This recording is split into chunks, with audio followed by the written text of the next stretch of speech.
Sebelum dimulai oleh Ustadz Agus Rahmanto, kami mohon kerjasamanya kepada para pengunjung Islamic Book Fair agar tidak berkerumun di sekitar panggung, dan kami mohon bisa mengisi tempat-tempat yang sudah kami sediakan, sudah bisa mengisi tribun-tribun ada di sebelah kiri dan di sebelah kanan panggung, masih kosong, masih bisa diduduki. Kami mohon kerjasama teman-teman semua. Terima kasih.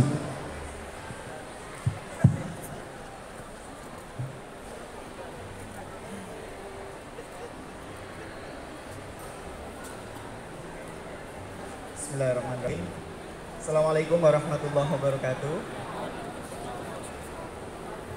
Para hadirin yang berbahagia, tiga orang guru kami di depan, ada Abi Quraish, ada Pak Lukman, dan Pak Mukti yang kami hormati.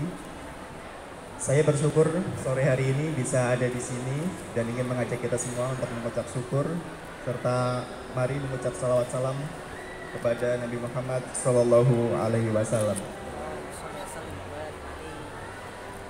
Teman-teman yang baik, Bapak Ibu hadirin sekalian, saya Agus dan saya selama 1 jam ke depan nanti akan memandu kegiatan diskusi kita sore hari ini.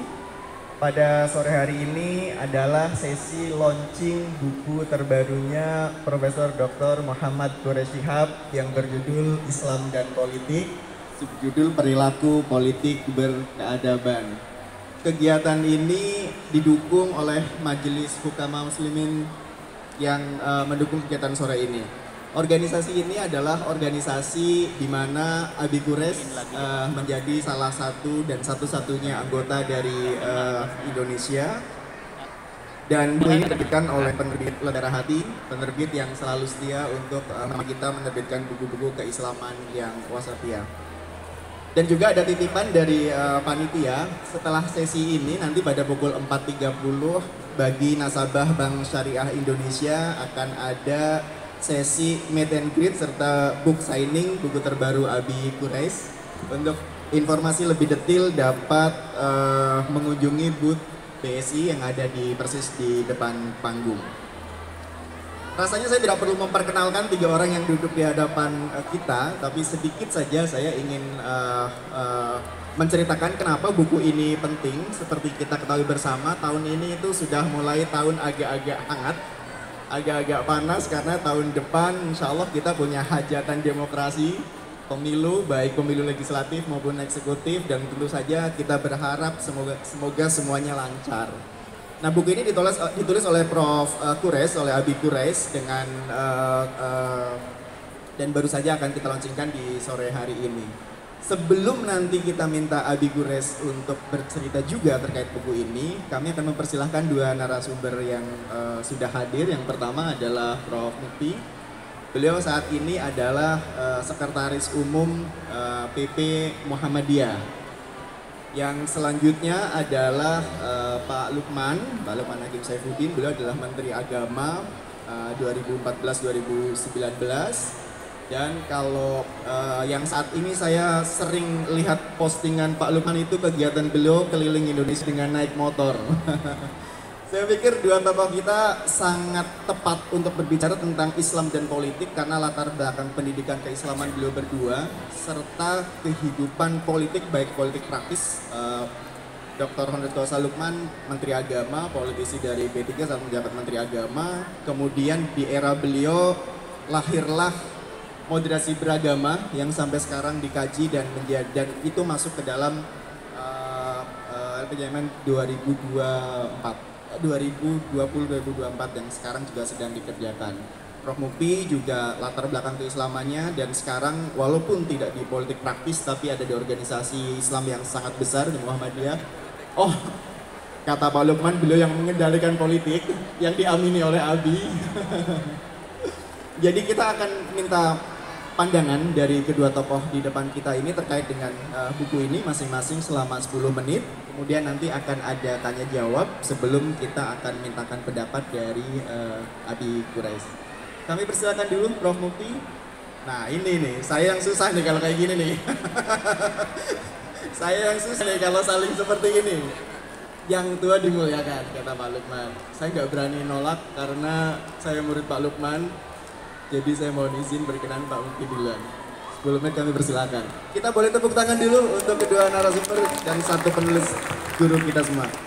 Monggo. Terima kasih. Assalamualaikum warahmatullahi wabarakatuh. Alhamdulillah, wassalatu wassalamu ala rasulillah, la haula wa la quwata illa billah, amma ba'd. Yang saya muliakan Syekh Muhammad Quraish Shihab, guru saya dan juga ulama yang insya Allah beliau senantiasa mencerahkan kita dengan ilmunya, dan sahabat saya Pak Lukman Hakim Saifuddin, serta para tamu undangan, ada terutama keluarga besar Abi Quraish Shihab yang bersama dengan kita, dan juga para peserta. Pertama saya menyampaikan selamat kepada Syekh Muhammad Quraish Shihab atas terbitnya buku yang entah keberapa ratus buku ini yang ditulis oleh beliau untuk memberikan kepada kita wawasan pencerahan tentang berbagai persoalan keislaman. Yang kedua, tentu satu kehormatan bagi saya karena saya dikirimi oleh Mbak Naswa masih dalam bentuk PDF. Jadi tidak hanya fresh from the oven, tapi before. Tidak hanya fresh dari oven Pak Gore, tapi sebelum masuk ovennya saya sudah baca dulu. Jadi terima kasih, dan mudah-mudahan ini menjadi bagian dari tentu saja berkah bagi saya pribadi, dan mudah-mudahan juga bagi kita sekalian. Dan yang ketiga, tentu sebenarnya kalau senior itu Pak Lukman senior dari saya. Cuma dalam tradisi pesantren itu memang biasanya ulama itu belakangan. Jadi yang duluan itu batalnya. Jadi saya ini batalnya beliau, jadi karena itu maka saya duluan. Nanti kalau ada salah-salah beliau berdua yang mentasbih dan juga memberikan syarah kalau yang saya sampaikan ada yang keliru. Saya ingin menyampaikan 3 hal dalam konteks buku ini. Yang pertama, Syekh Quraish Shihab ini seperti buku-bukunya yang lainnya, yang hampir semua saya memilikinya, itu ditulis dengan bahasa yang mudah dipahami, ide yang mengalir, dan banyak dalam tanda petik misteri yang selama ini kita tidak menemukannya dalam kitab-kitab atau dalam turos berbagai kajian keilmuan. Jadi selalu saja ada yang baru setiap kali saya membaca bukunya Prof. Quraish Shihab ini. Termasuk yang sangat baru adalah berbagai hal yang selama ini tidak kita temukan dalam kajian-kajian keislaman, termasuk di perguruan tinggi sekalipun. Karena ada banyak peristiwa yang tidak pernah tertulis dalam banyak literatur, tapi Pak Quraish bisa menghadirkannya, dan kemudian kita agak terhenyak ketika membaca karya itu. Saya tidak akan menyebut semuanya, kalau menyebut semuanya nanti Anda tidak membaca bukunya. Tapi saya akan menyebut misalnya ketika beliau menjelaskan mengenai apa makna politik, apa makna Islam, dan apa hubungan Islam dengan politik. Salah satu yang beliau kutip di sini adalah pernyataan bahwa agama adalah politik dan politik adalah agama. Ada kutipan dalam bahasa Arab yang saya tidak perlu membacakannya karena jelas bahasa Arab saya nanti tidak bagus. Tapi ada yang menarik di situ. Ketika sekarang orang mencoba melakukan upaya tidak hanya disengagement tetapi separation between Islam and politik, memisahkan antara agama dan politik, Pak Quraish justru menjelaskan tidak ada itu pemisahan antara Islam dan politik, dan tidak ada pemisahan antara agama dan politik. Tapi tentu politik dalam definisi yang juga beliau definisikan di sini sebagai makna yang mengandung pengertian keadaban. Karena politik sekarang itu sudah mengalami distorsi makna, dan bahkan juga sudah mengalami pergeseran-pergeseran yang membuat orang itu memandang politik sebagai sesuatu yang negatif. Ini saya kira menarik karena beliau mengemukakan dengan khasnya Prof. Kores itu adalah menjelaskan satu pengertian dengan kajian bahasa Arab yang sangat luar biasa, terutama ketika beliau menjelaskan makna siasah, dan beliau mendekatkan antara siasah dengan hikmah yang dua-duanya sebenarnya memiliki irisan yang cukup kuat kaitannya dengan agama dan politik. Hanya yang memang kemudian beliau ulas di buku ini, hikmah itu maujud di dalam Al-Quran, tetapi siasah itu ada di dalam hadis, tidak di dalam Al-Quran. Tetapi dalam konteks yang luas, as-siasah itu tidak sekedar politik dalam pengertian al-hizb atau partai politik, tetapi segala hal yang berkaitan dengan pengaturan kehidupan umat manusia dalam konteks penyelenggaraan negara. Hadhihi huwa as-siyasah. Itulah dia politik. Karena itu tidak ada ruang dalam kehidupan kita ini yang terlepas dari politik. Bahkan Pak Kures mencontohkan di sini, mohon maaf kalau nanti ada yang kaget ya, bagaimana pembacaan Al-Quran itu juga didasari oleh kebijakan politik. Ternyata ada beberapa lafaz Al-Quran yang penyelesaiannya itu karena kebijakan politik. Nanti biar Pak Kores yang menjelaskan itu. Jadi jangan mengira Quran yang kita punya sekarang ini lafadznya itu sama semua di antara para sahabat yang ditugaskan oleh Abu Bakar, dilanjutkan oleh Umar, kemudian oleh Utsman, itu bacaannya sama. Baina ashabin Nabi, enggak sama. Masih ada ikhtilaf di antara mereka, bahkan ada satu lafadz yang kemudian keputusan pembacaannya itu lewat keputusan politik. Ini menarik gitu. Dan karena itu lepas dari yang tadi saya singgung soal satu lafaz dalam Quran itu, keputusan Utsman menetapkan mushaf Utsmani sebagai mushaf pemerintah, dan karena itu disebut sebagai mushaf Utsmani, itu juga keputusan politik. Sehingga kalau kita membaca dalam beberapa qiraatul Quran, bacaan-bacaan Al-Quran itu kan ada beberapa bacaan yang sahabat-sahabat Nabi juga tidak setuju, terutama Ibnu Abbas, yang dia punya bacaan-bacaan agak berbeda dengan sahabat yang lain. Cuma karena dia tidak ketua timnya adalah yang ditunjuk oleh Utsman, yaitu yang dipakai itu. Ini nanti bisa agak nyerempet-nyerempet. Tapi inilah kelebihan Pak Kures yang saya baru tahu, yang itu dikaitkan dengan makna salah satu ahruf. Ya, 3 huruf itu maksudnya apa? Dan oleh karena itu maka selain ada qiraah sab'ah yang kita semuanya pahami itu, ada bagian-bagian dalam bacaan Al-Quran dan qiraatul Quran itu yang keputusannya supaya umat itu tidak ikhtilaf terus menerus, penyelesaiannya lewat jalur politik. Nah itu sudah ini berapa tadi saya? Sudah masih yang pertama ya, masih yang pertama karena ada kejutan-kejutan itu. Nah yang kedua, bagaimana Pak Kures menjelaskan istilah-istilah kunci dalam politik dan pemerintahan yang selama ini menjadi wilayatul ikhtilaf dan political dispute, terutama ketika beliau menjelaskan makna khalifah. Apa makna khalifah itu dalam konteks politik dan dalam konteks negara? Beliau menjelaskan dengan sangat sederhana, hanya 2 paragraf menjelaskan itu. Makna khalifah, khalifah yang kaitannya dengan Al-Quran yang menyebutkan Allah menjadikan Adam sebagai khalifah, inni ja'ilun fil ardi khalifah itu.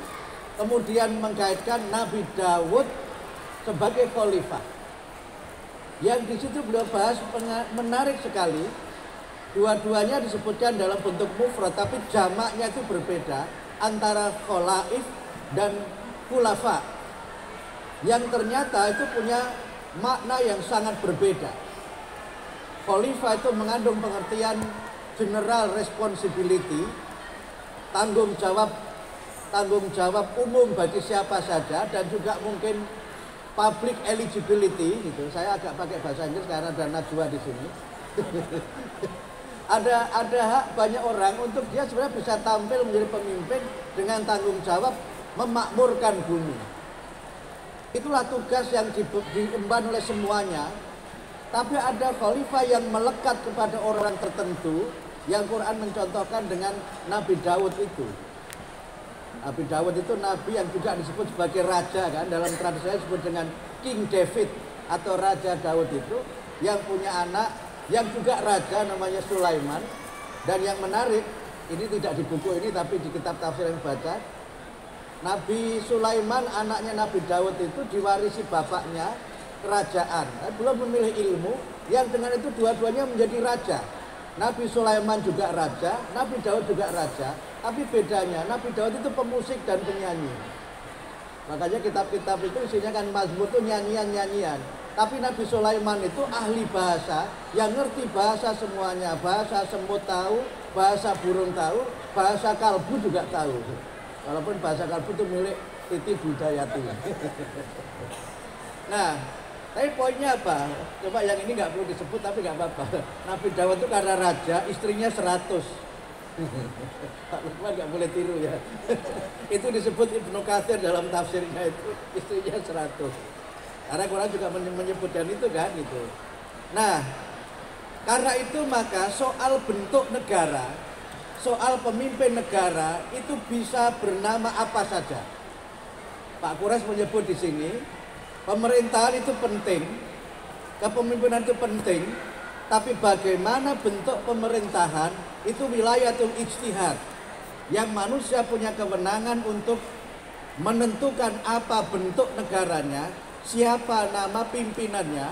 Dan Pak Kures menjelaskan dengan sangat sederhana pergeseran pengertian khalifah itu, mulai dari Abu Bakar sampai perdebatan politik serius masa Muawiyah, sampai seterusnya timbul berbagai kerajaan di dalam Islam. Nah, itu yang kedua. Nah, yang ketiga, yang terakhir karena 10 menit, mudah-mudahan tidak dipotong iklan juga. Yang ketiga adalah bagaimana relevansi dan kontekstualisasi buku ini untuk Indonesia kita sekarang ini.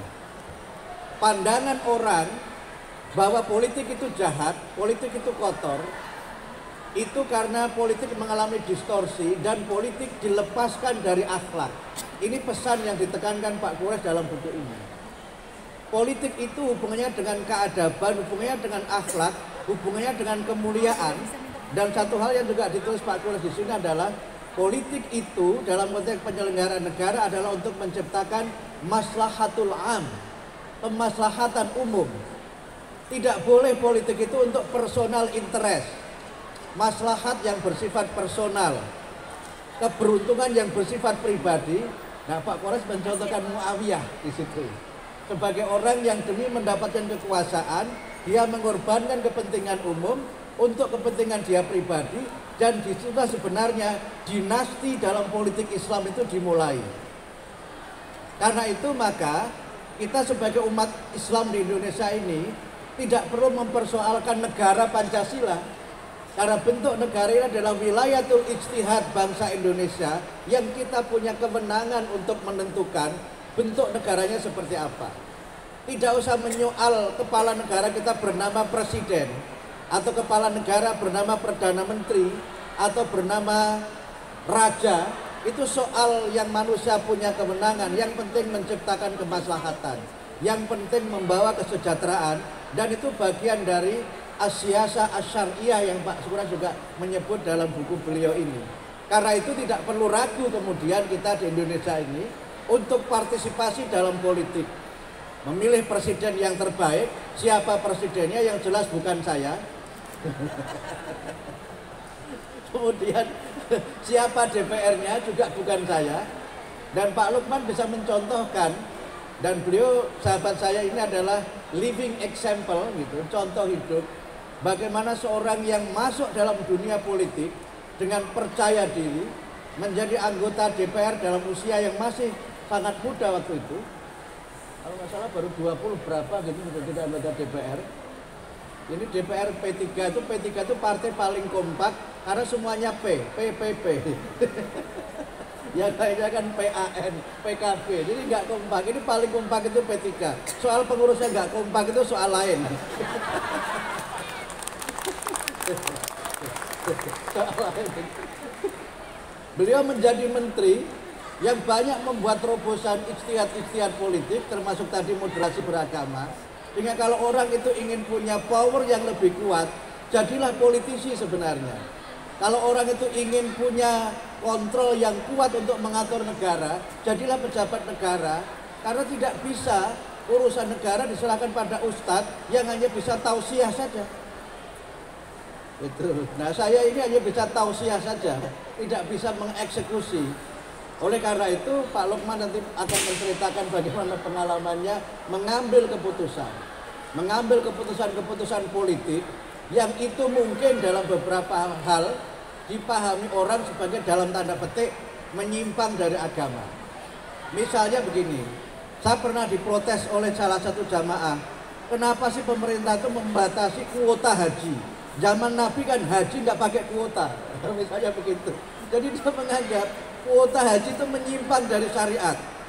Padahal kalau haji nggak pakai kuota, nah orang pakai HP saja pakai kuota, kok haji nggak pakai kuota? HP aja pakai kuota, haji nggak pakai kuota. Ini memang negara nenek moyang kamu apa? Kamu keluar masuk. Itu cara jawab saya kalau yang tanya itu orangnya suka ngeyel. Misalnya juga menetapkan orang tidak boleh menjadi petugas haji, itu tidak boleh kalau dia sambil dia haji. Itu masa Pak Lukman. Itu mungkin juga ada yang protes itu.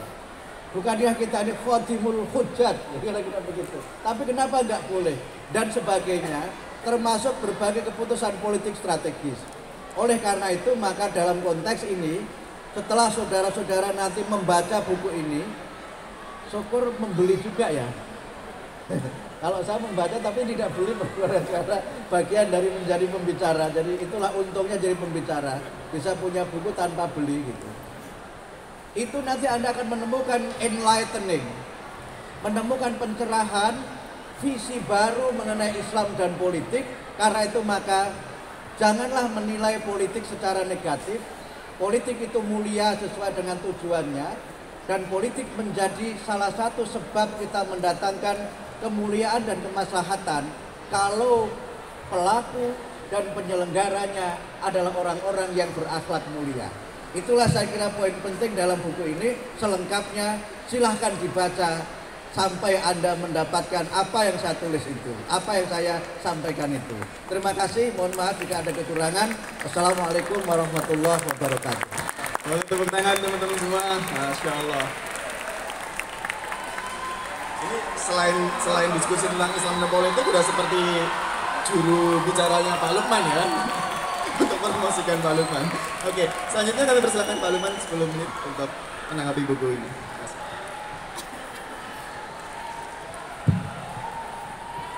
Assalamualaikum warahmatullahi wabarakatuh.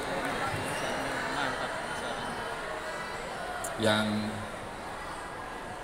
kami muliakan Abi Quraisy, Pak Mufti, dan tentu para hadirin sekalian yang mudah-mudahan diridhoi oleh Allah Subhanahu wa taala. Begini, waktunya 10 menit ya. Saya itu banyak yang ingin saya sampaikan sudah disampaikan oleh Pak Mufti itu. Jadi saya dari tadi cari angle mana yang saya harus sampaikan dalam waktu yang sangat terbatas. Ya, buku ini saya merasa bersyukur saya berkesempatan lebih dulu bisa membaca ini sehingga bisa memberikan refleksi sebatas yang saya mampu. Jadi kalau membaca daftar isinya, buku ini menarik, tidak sebagaimana lazimnya buku-buku yang mengulas tentang Islam dan politik, karena di sini ada kekhasan itu. Jadi buku ini tidak hanya mengulas politik Nabi dan para sahabatnya, terkait juga bagaimana pandangan Islam tentang negara, bagaimana kekuasaan milik Allah itu dijelaskan, lalu kemudian kaitannya dengan pengangkatan kepala negara, itu dari ahlul halli wal aqdi, hakikat demokrasi, musyawarah, mayoritas, itu pemaknaan dan pengertian tentang mayoritas, keamanan yang mendahului keimanan, ini menarik gitu ya, bahwa keamanan itu lebih dikedepankan daripada keimanan sampai dengan kampanye. Jadi, nah yang lebih menarik lagi bagi saya, buku ini juga menjelaskan pesan-pesan untuk pengambil keputusan. Jadi ada yang sangat spesifik, misalnya surat Sayyidina Umar Ibnul Khattab kepada Abu Musa al-Asy'ari misalnya, atau surat Imam Ali bin Abi Thalib kepada Malik al-Astar, atau pesan Al-Hasan al-Basri kepada Umar ibnu Abdul Aziz. Jadi ini sangat menginspirasi, selain mencerahkan tadi itu, memberikan sesuatu yang sebelumnya kita tidak tahu, lalu kemudian kita tahu, dan lalu kemudian kita bisa memetik banyak hikmah dari buku ini. Tapi saya lebih tertarik dari ungkapan yang selama ini menjadi problem umat beragama, khususnya umat Islam, dalam menghadapi dan menyikapi politik itu sendiri. Di cover belakang buku ini dinyatakan secara eksplisit, jika Anda membawa agama ke ranah politik, maka Anda merusak politik. Dan jika Anda membawa politik ke ranah agama, maka Anda merusak agama. Ini adalah anggapan yang umum yang sebenarnya menjadi kontroversi yang tidak berkesudahan. Seakan-akan politik dan agama, Islam katakanlah begitu, ini dua hal yang satu pandangan mengatakan harus dipisahkan sama sekali. Jangan bawa-bawa Islam ke dalam ranah politik, kita sering mendengar itu. Atau sebaliknya, jangan tinggalkan Islam dalam politik. Karena jangankan berpolitik, kita masuk toilet saja harus membawa nilai-nilai agama gitu. Ada adabnya begitu, apalagi politik, sesuatu yang sangat mulia. Jadi politik itu tidak kotor, betul sekali yang disampaikan oleh buku ini dan tadi disampaikan oleh Pak Mukti. Yang boleh jadi kotor mungkin sebagian politisinya. Politik itu sendiri mulia karena dia adalah upaya ikhtiar kita bersama manusia yang memiliki beragam aspirasi untuk menata, mengatur kehidupan bersama. Maka itu sangat mulia. Politik itu adalah bagaimana kita mengatur kehidupan bersama di tengah-tengah keragaman aspirasi yang juga beragam-ragam di antara kita. Dulu hukum rimba yang diterapkan, tapi kan agama hadir untuk menata tadi itu, sehingga lalu kemudian politik kita menjadi politik berkeadaban. Nah, oleh karenanya saya ingin menyoroti tadi itu, politisasi agama itu yang sering kita dengar gitu. Sebenarnya bagaimana mendudukkan Islam dalam ranah politik gitu. Oleh karenanya dalam pandangan saya, Islam itu, ajaran agama itu bisa dipilah ke dalam dua kategori, dua bagian. Ada ajaran-ajarannya yang usuliyah, yang universal, yang inti, yang pokok, yang universal gitu, yang semua orang pasti akan meyakini bahwa itu ajaran kebenaran. Tidak ada keraguan, siapapun manusia itu, apa rasnya, apa etnisnya, apa suku bangsanya, apa jenis kelaminnya, warna kulitnya, apa agama yang dianutnya. Bahkan orang tidak beragama sekalipun, ketika dia menghadapi ajaran-ajaran agama yang universal, yang inti, yang pokok, yang kulliyat, nah itu ya, yang usuli, dia akan meyakini bahwa itu ajaran kebenaran. Misalnya apa? Memanusiakan manusia, itu pesan kuat agama. Membangun kemaslahatan bersama, menegakkan keadilan, persamaan di depan hukum. Jangan lakukan praktek-praktek diskriminasi misalnya. Itu inti pokok ajaran agama. Jangan mencuri, jangan berbohong, jangan saling membunuh, dan seterusnya dan seterusnya. Nah, tapi ajaran Islam itu tidak hanya usuliyah saja, tidak hanya yang universal, ada juga yang partikular, ada juga yang furu'iyah. yang cabang, yang juz'iyat gitu. Di mana ajaran-ajaran agama yang masuk wilayah cabang ini, jangankan kok diyakini kebenarannya oleh semua manusia di dunia, bahkan oleh sesama pemeluk satu agama yang sama-sama muslim misalnya, ketika menghadapi ajaran Islam yang masuk kategori cabang, sesama muslim itu bisa berbeda-beda pandangannya. Apakah ini kebenaran atau tidak? Ini yang masalah-masalah furu'i itu, furu'iyah itu. Nah, ini yang kaitannya dengan dogma, doktrin, amaliyah ubudiyah, yang primordial lah begitu ya. Nah, maka ketika kita menyikapi ungkapan jangan bawa-bawa politik, jangan bawa-bawa agama ke ranah politik, jangan bawa-bawa nilai Islam ke dalam politik, itu harus hati-hati. Yang dimaksud nilai-nilai Islam, agama Islam, ajaran Islam yang tidak boleh dibawa ke politik adalah ajarannya yang furu'i itu. Mengapa? Karena politik itu menata kehidupan kita bersama di tengah-tengah kemajemukan, di tengah-tengah heterogenitas, di tengah-tengah keragaman. Maka membangun konsensus di tengah-tengah keragaman itu harus menggunakan nilai-nilai yang juga disepakati oleh semua kita yang beragam-ragam. Maka nilai-nilai agama, nilai-nilai Islam yang harus dibawa ke ranah politik adalah ajarannya yang universal tadi itu, yang usuli. Jangan korupsi misalnya, itu inti pokok, karena korupsi itu mafsadah. Jangan rendahkan harkat derajat martabat kemanusiaan, jangan lakukan kekerasan atas alasan apapun. Itu inti pokok ajaran agama. Jangan merusak gitu. Karena pesan kuatnya adalah membangun kemaslahatan bersama.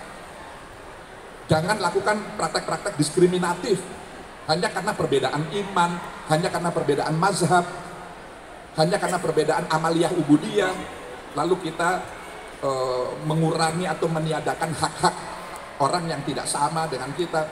Itu melanggar inti pokok ajaran agama. Nah, oleh karenanya buku ini menjelaskan kesalahpahaman tadi itu, atau setidak-tidaknya mendudukkan secara proporsional mana yang boleh dibawa ke ruang publik dan mana yang tidak.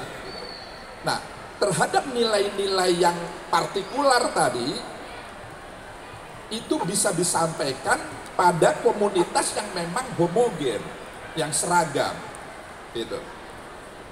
Kan nggak mungkin misalnya di kalangan umat Muhammadiyah saya mendakwahkan kalau sholat subuh harus pakai kunut, gitu.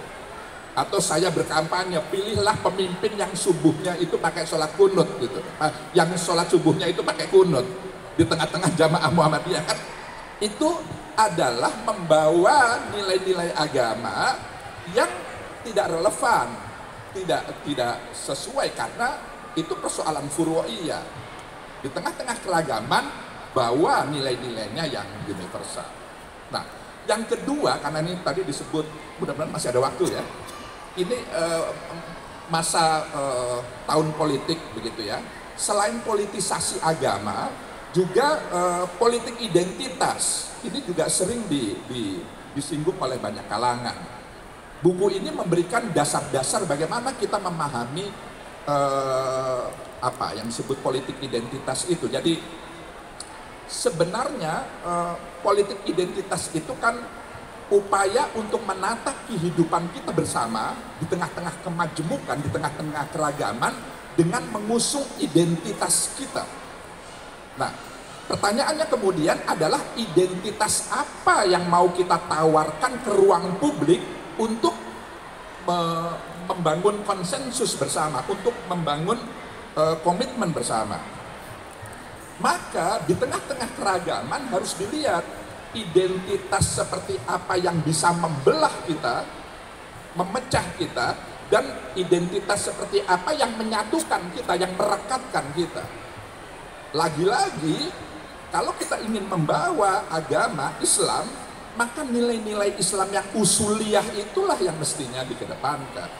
yang inti, yang pokok, keadilan, kemanusiaan, dan seterusnya tadi itu, bukan yang furu'iyah. Karena kalau ini yang dibawa, itu akan memecah tidak hanya antar umat Islam dengan yang non-muslim, bahkan sesama umat Islam itu sendiri akan saling berselisih, bersengketa, karena ini persoalan furu'iyah yang diantara kita sendiri sesama umat Islam berbeda-beda, beragam-ragam.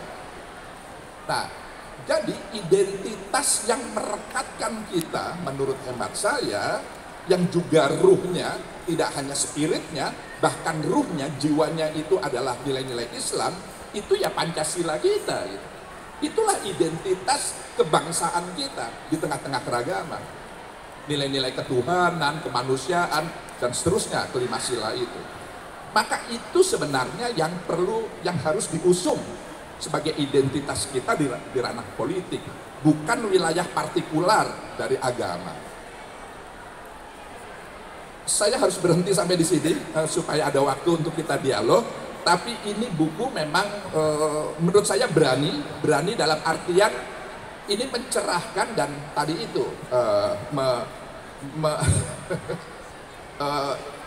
menggugah setidak-tidaknya.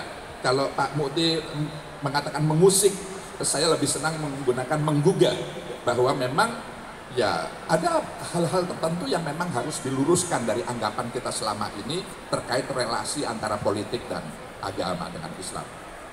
Demikian, mudah-mudahan dan saya yakin buku ini akan sangat bermanfaat bagi kita semua, dan momentumnya sangat pas di tengah-tengah 2024 yang memang memerlukan pencerahan politik berkeadaban seperti yang ada dalam buku ini. Selamat Pak Kures atas peluncuran buku ini, mudah-mudahan membawa keberkahan.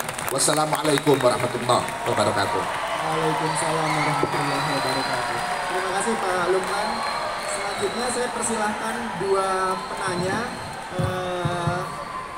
Dua penanya. Baju coklat peci hitam dan jilbab berkacamata. Mohon jelas pertanyaannya dan ditujukan untuk siapa. Terima kasih. Assalamualaikum warahmatullahi wabarakatuh. Bismillah, alhamdulillah, wassalatu wassalamu ala rasulillah sayyidina Muhammadin nabiyillah wa ala alihi wa sahbihi wa ba'du. Terima kasih banyak kepada ketiga pembicara atas ilmunya. Singkat saja pertanyaan saya. Pemilu kemarin sempat viral satu video, satu ustadz yang saya tak sebutkan namanya. Beliau mengatakan bahwasanya pemahaman yang mengatakan atau membawa politik di mimbar-mimbar masjid itu adalah pemikiran yang najis katanya. Jadi kalau di mimbar nggak boleh ngomongin politik, itu pemikiran yang najis, sampai mengatakan seperti itu. Oleh karena itu saya mohon kepada Habib Profesor Dr. Kiai Haji Muhammad Quraish Shihab memberikan fatwa kepada kami semua. Sebenarnya boleh nggak di mimbar Rasulullah itu ngomongin politik atau nggak boleh? Sehingga kita ini tidak bingung nanti di tahun 2024 ini. Jangan mimbar nanti disalahgunakan seperti itu. Atau bagaimana? Mohon pengarahannya. Wassalamualaikum warahmatullahi wabarakatuh. Maaf, namanya siapa? Alfian Iqbal Syahasman. Terima kasih.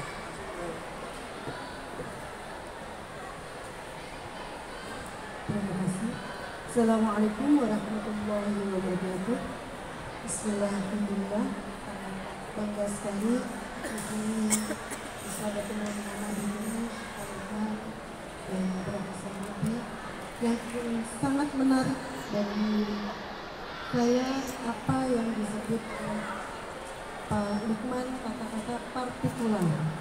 Nah di sini memang ketika kita berbicara partikular itu tadi seharusnya memang betul semua yang kita buka, kita sampaikan ke umat adalah nilai-nilai inti ajaran Islam tentang perdamaian, toleransi, keadilan dan seterusnya, yang itu akan membawa kenyamanan bagi rakyat di akar rumput.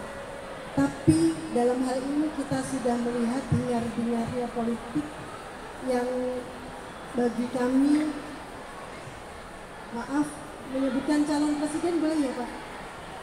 Pak Anies dan Pak Imin, ya Pak Muhaimin itu, Gus Muhaimin itu merupakan bagian dari rakyat Indonesia yang memang kebetulan Gus Muhaimin itu bagian dari NU yang merupakan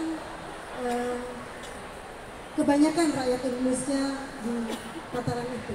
Dan tadi disampaikan Pak Profesor itu bahwa ya begitulah politik Indonesia harus disampaikan dengan bahasa yang santun. Dan yang menjadi pertanyaan saya, bagaimana kita menjelaskan ke anak didik kita, ke tetangga kita, karena kita sebagai seorang pendidik Pak, kebetulan saya guru di SMA Negeri 1 Bogor, Gombong, dan sudah sangat-sangat anak-anak generasi Z itu selalu bertanya, Bu, kita arahnya kemana? Umi, kita arahnya kemana?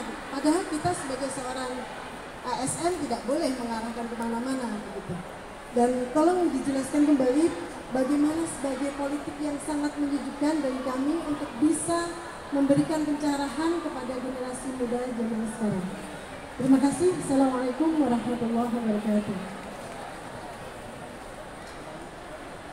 Nama saya Rahmi Ifada, guru SMA Negeri 1 Cigombong, Bogor. Kami jauh-jauh dari Bogor bersama pesantren Fathan Mudina.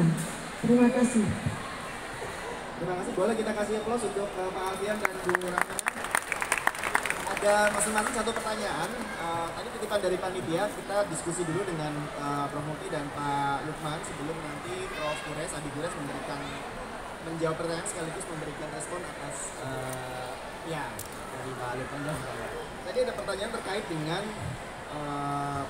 banyak yang nanya nih ke guru atau ASN sebenarnya pilihannya itu gimana.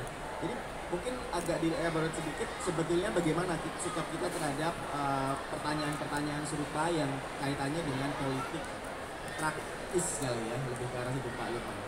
Monggo. Kalau politik praktis Pak Lukman, saya politik teoritis. Iya. Politik itu seperti tadi juga, ajaran Islam bisa dibagi ke dalam dua kategori, ada yang inti, ada yang cabang. Politik itu juga bisa dibedakan pada dua tingkatannya, katakanlah begitu, dua levelingnya. High politik dengan low politik. Gitu. Politik substantif, politik yang memang yang sifatnya substansial. Politik yang tadi itu yang membawa nilai-nilai inti dari ajaran agama. Itu. Sementara low politik, politik pragmatis gitu, atau politik praktis itu lebih berorientasi kepada kekuasaan sesaat gitu, kepada kepentingan kelompok saja, bukan kepentingan secara keseluruhan, tapi kepentingan kelompok. Nah, oleh karenanya harus dibedakan. Di mimbar-mimbar agama, di rumah-rumah ibadah, bukan berarti tidak boleh bicara politik, sangat boleh. Bahkan tidak boleh, harus menurut saya bicara politik, tapi politik tingkat tinggi. Yang isinya adalah inti pokok dari ajaran agama itu sendiri. Di mimbar-mimbar agama, di rumah-rumah ibadah, bicara keadilan, bicara tentang persamaan di depan hukum, bicara tentang kemanusiaan, mewujudkan perdamaian, menjaga kerukunan, itu inti-inti pokok dari ajaran agama. Jangan merusak, jangan melakukan tindak kekerasan dan seterusnya. Tapi jangan bicara tentang politik pragmatis, politik praktis di rumah-rumah ibadah, karena itu akan memecah kita. Karena itu kan kepentingan sesaat, kepentingan kelompok golongan tertentu saja, yang diantara kita sendiri meskipun sesama umat beragama, sesama muslim, boleh jadi berbeda aspirasinya, nggak sama gitu. Maka jangan jadikan rumah ibadah, mimbar-mimbar agama sebagai medium untuk memecah kita. Agama itu menyatukan, merekatkan, karena kita beragam-ragam, bukan justru malah membelah. Jadi itu politik yang dibedakan antara dua hal tadi itu. Nah, oleh karenanya menjawab pertanyaan Ibu tadi, ya itu yang disampaikan. Gitu. Itu yang disampaikan. Menurut saya begitu. Pak Mukti akan menyempurnakan itu. Saya ingin bicara teoritis saja. Yang pertama, kalau seandainya saya jadi ibu ditanya oleh muridnya, saya akan ajak mereka untuk menerapkan high order thinking skills, berpikir tingkat tinggi. Caranya bagaimana? Pahami programnya. Mereka menawarkan program apa? Yang kedua, pahami identitasnya. Dia itu track recordnya seperti apa. Setelah itu, baru tentukan pilihannya. Jadi itu tidak mengarahkan untuk sebut nama, tetapi memberikan mereka justru pendidikan politik yang substantif dan edukatif. Nah, karena itu maka jangan kita ini terjebak pada kampanye-kampanye politik yang menurut saya tidak masuk akal. Misalnya sekarang beredar video yang saya juga terima, ada seorang yang kampanye, kalau saya nanti terpilih jadi wakil rakyat, saya akan tingkatkan kesejahteraan guru, gajinya sampai 50 juta. Oh, itu kan meyakinkan, saya kira itu setuju ya. Tapi pertanyaannya, duitnya dari mana 50 juta itu? Kan? Akhirnya orang bercanda, ya nanti kita bayar pakai yen, yen duit maksudnya begitu. Jadi jangan kita ini kemudian terbuai dengan itu gitu. Karena sekarang banyak model-model kampanye itu yang seperti apa ya, lain di bibir, lain di hati gitu. Karena itu justru itu bisa memberikan kesempatan kepada mereka melakukan praktek higher order thinking skill itu. Kalau dalam studi hadis namanya al-jarku wa ta'dil ya. Lihatlah dia kelebihannya di mana, kekurangannya di mana. Karena apa? Tidak ada orang yang sempurna 100%, tapi juga nggak ada orang yang jelek 100% juga. Jika silakan Anda menilai. Tapi yang kedua, yang saya kira Ibu perlu sampaikan, begitu Anda menentukan pilihan, hormati perbedaan pilihan. Karena salah satu perbedaan negara demokrasi yang sejati dengan demokrasi yang tidak sejati adalah pada sikap penerimaannya terhadap perbedaan. Karena itu begitu sudah menentukan pilihan berbeda, ya sudah, itu bagian dari pilihan masing-masing. Nah, yang ketiga menurut saya, memang lembaga pendidikan itu, ini kan MK mengizinkan lembaga pendidikan untuk kampanye politik, untuk tempat kampanye politik. Tapi saya secara pribadi melihat lebih banyak madorotnya daripada manfaatnya. Sehingga kalau ada sesuatu yang manfaatnya itu lebih sedikit daripada madorotnya, kalau kita kiaskan dengan ketika Quran melarang khamr itu kan wa ithmuhuma akbaru min nafihima, maka jangan dilakukan.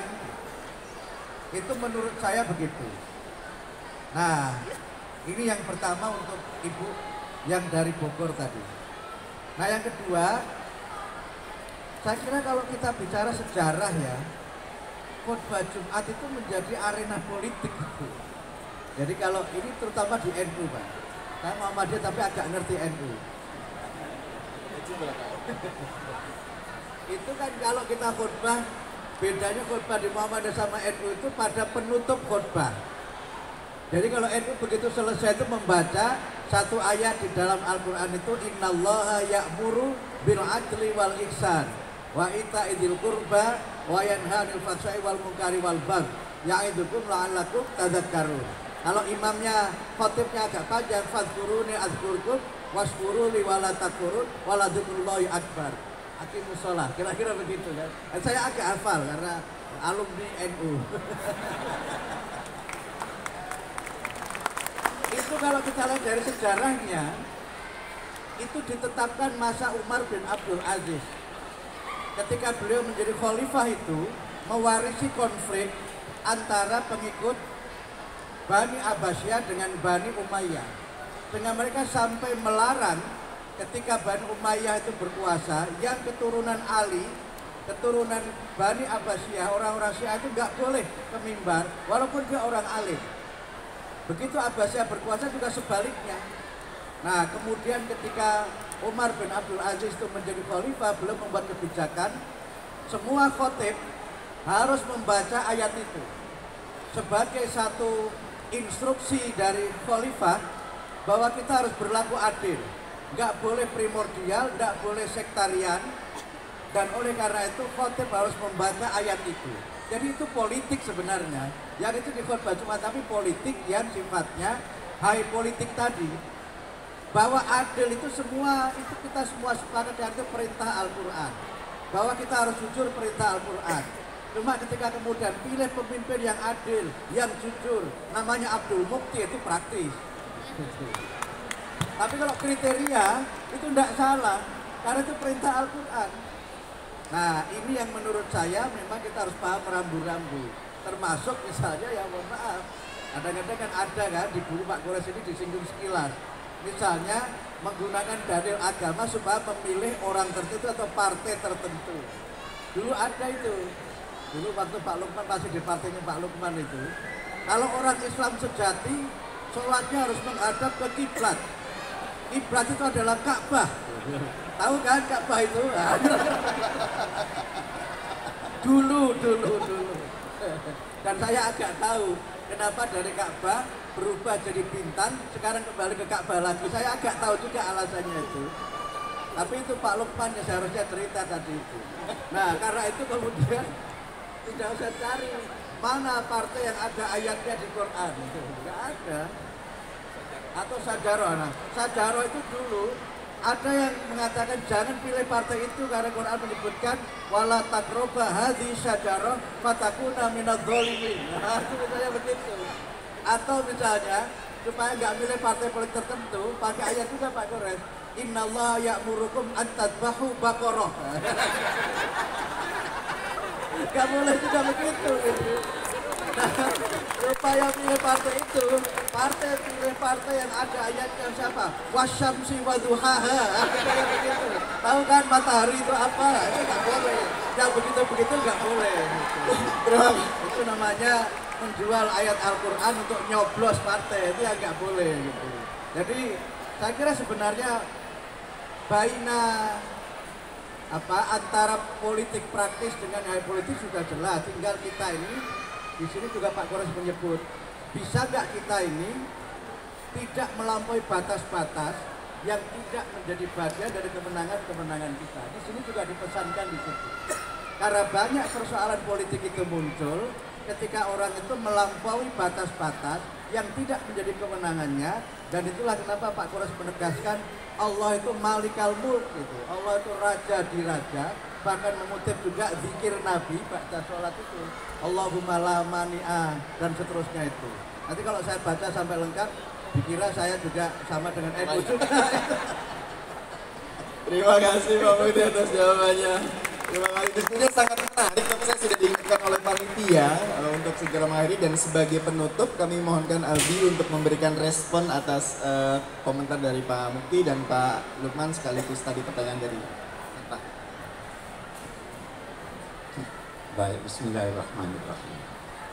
Yang pertama, apa yang disampaikan oleh Pak Mukti dan Pak Lukman jauh lebih bagus daripada apa yang ada tadi. Itu satu, luar biasa.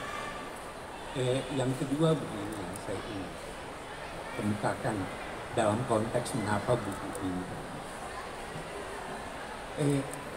Politik, setiap kita berbicara menyangkut sesuatu, kita harus menjelaskan dulu apa yang kita maksud dengan satu kata itu.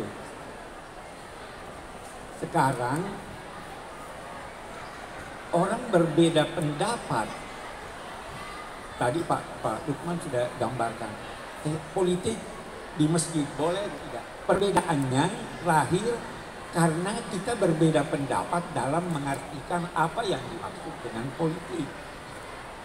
Jadi ketika kita berbicara Islam dan politik, maka kita juga harus mengetahui apa yang dimaksud oleh Islam dengan politik. Karena yang dimaksud dengan politik pada umumnya dewasa ini berbeda dengan apa yang dimaksud.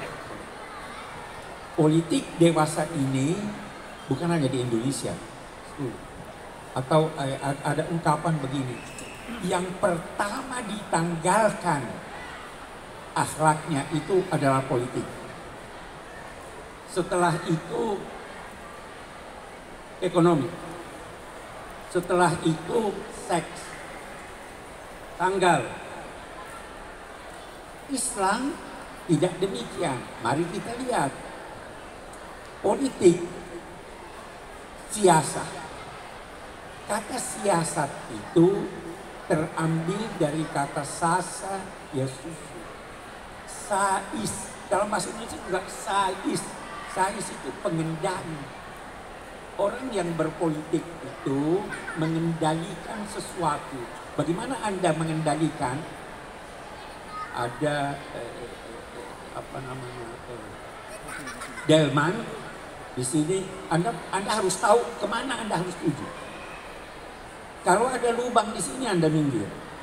Kalau di sini Anda minggir untuk mengantar ke tujuan. Jadi kita harus ada tujuan ketika berpolitik dan menghindari itu. Lubangnya boleh jadi di sini, boleh jadi di sana. Nah, yang sais ini, yang mengendalikan ini, itu harus tahu.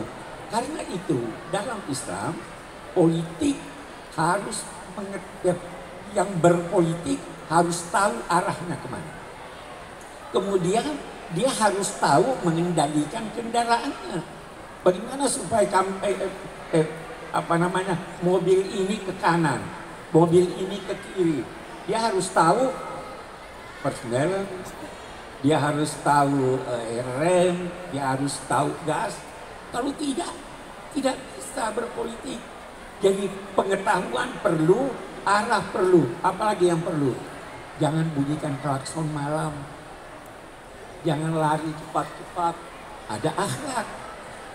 Jadi politik harus tahu bagaimana mengendalikan, tahu arah, dan harus punya akhlak. Kalau tidak, dia tidak berpolitik. Itu sebabnya di dalam Al-Quran tidak ada kata siasat. Karena kata siasat juga dari kata itu juga lahir kata sus. Sus itu kuman di gigi. Al-Quran menggunakan kata hikmah. Hikmah itu juga makna persis. Hakam, hukum itu menghalangi, mengantar kepada yang baik. Politik itu menghalangi kerusakan dan mengantar kepada kebaikan. Karena itu politik harus saya kira itu.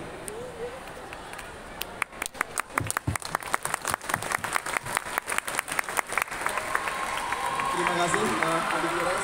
Dan terima kasih juga Pak Lukman dan Pak Mukti sudah diingatkan lagi oleh panitia. Sepertinya memang harus segera diakhiri karena keterbatasan waktu. Sekali lagi kami mengucapkan terima kasih dan selamat untuk Prof. Gores atas penerbitan buku terbarunya. Teman-teman hadirin dapat mengaksesnya untuk membacanya secara lebih detail. Tentu saja saya tidak menyimpulkan dan saya izin untuk mengakhiri sesi kita di sore hari ini. Kemudian nanti panitia akan melanjutkan untuk sesi meet and greet dan tanda tangan buku ini dengan Prof. Gores. Nanti saya persilakan oleh panitia. Namun sebelumnya mohon maaf apabila ada kekurangan. Saya akhiri. Assalamualaikum warahmatullahi wabarakatuh. Oh, panitia minta foto bersama dulu.